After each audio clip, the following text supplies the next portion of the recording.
কয়েকটা left voter পেয়েছি, অনেক 3-4টে পেলাম যারা এখানে থাকেন না অথচ নাম আছে।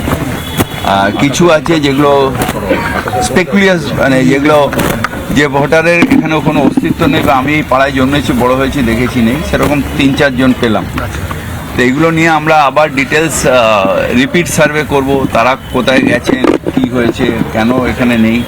তারপর আমরা পার্টিকে স্পেসিফিক করে প্রত্যেকটা বুথ ধরে ধরে লিস্ট তৈরি করে কম্পিউটারে করে নিয়ে তারপর দেব। মমতা ব্যানার্জি যে এই রাজকীয় সুবিধা ভোগ করেছে, হাওয়াই চটি পড়ে এতদিন মানুষকে আয়স করেছে, রাজকীয় যে ব্যাপার ভোগ করেছে সেইটা ওনার থেকে বঞ্চিত হবে, চলে যাবে, এটা উনি মেনে নিতে পারছে না কোনোভাবে।